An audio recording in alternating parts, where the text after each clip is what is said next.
Serius, Anda tak tersinggung dan marah ketika merah putih disandingkan dengan bendera itu? Demi merah putih berjaya dan menjadi satu-satunya bendera yang sah berkibar di langit Indonesia, jutaan rakyat rela mati berkalang tanah demi hasrat menepis hidup bercermin bangkai, bersimbah darah, berkabut duka, melepas jiwa-jiwa patriot bangsa demi teriak merdeka. Ibu, ayah, anak, kakek, dan nenek kita pernah melakukannya. Semata itu demi merah putih berkibar. Semata itu demi wibawa bangsa ini mendapat marwahnya. Semata itu demi NKRI. Kini oleh para pengkhianat bangsa, dia terlihat disandingkan dengan bendera lain dalam setara.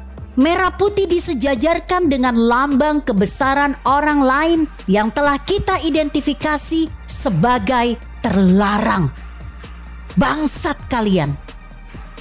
Sebelumnya, tak jauh berserang jarak dalam waktu, bendera yang sama kalian kibarkan secara serentak, berkeliling ramai dalam rombongan angkuh.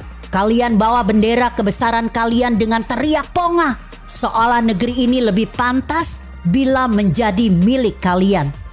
Dulu, pada suatu masa yang belum terlalu jauh berlalu, jangankan membawa dan mengibarkan bendera itu dan berkeliling, berbisik punya saja, keesokan harinya tanpa butuh babi bu, jasadmu tak lagi menyisakan nama, hanya menjadi seonggok. Kini kalian hanya akan dibina, kalian hanya akan disadarkan, bendera dirampas, siapa terlibat ditanya, dan esok hari rakyat diminta untuk sudah lupa. Selalu hanya seperti itu. Dan karena itulah kalian jadi ngelunjak. Kalau aku presidennya, kalian sudah pasti langsung kutembak. Kelompok bernama Majelis Sang Presiden Kami yang menggelar acara deklarasi Anies Baswedan sebagai Capres 2024 terlihat menyandingkan bendera asing itu dalam sejajar dengan merah putih. Tak hanya menjadi kebanggaan semu dengan benderanya yang dibawa-bawa keliling dan selalu disambut teriakan, kini kegilaan mereka naik secara signifikan. Mereka tancapkan lambang itu secara benderang sembari menegaskan siapa calon presiden yang telah mereka tetapkan. Terlepas Anies tahu atau tidak, sepakat atau tidak, senang atau tidak, dia harus ditarik untuk ditanya.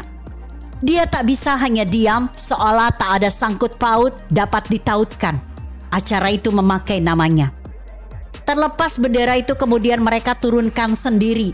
Terlepas penurunan itu ada karena alasan masuk akal.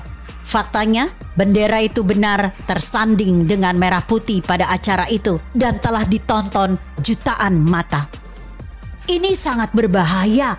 Ini juga kabar bahwa mereka sudah tak lagi sembunyi-sembunyi. Mereka sudah menantang dengan benderang. Lantas, masih tetap sepengecut itukah kita? Masih akan berdalih bahwa itu wilayah demokrasi? Ndasmu kui, ini bukan tentang hakikat demokrasi. Ini harus negara tetapkan sebagai tindakan makar. Kalau pemerintah masih juga abai, tak pantaskah rakyat akan merasa curiga bahwa ini memang sengaja dipelihara demi maksud dan tujuan politik jangka pendek semata? Sesuai janji presiden bahwa pada periode yang kedua ini tak ada lagi yang namanya kebijakan menteri. Maka kita tak perlu berkeluh kesah pada Kapolri atau bahkan Menko Polhukam. Desakan harus kita arahkan pada presiden. Ayo Pak Jokowi, jenengan masih Presiden Republik Indonesia toh? Segera perintahkan aparatur pemerintah dan aparatur negara ambil tindakan tegas.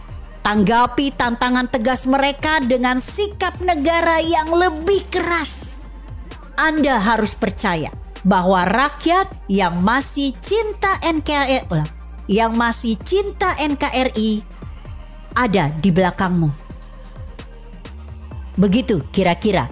Artikel ini ditulis Karto Bugel yang disadur dari redaksi Indonesia.com dengan judul Negara Tak Boleh Takut apalagi pengecut. Jika Anda berpendapat lain, tuliskan komentar Anda di bawah ini. Saya Emma, Karisma 90.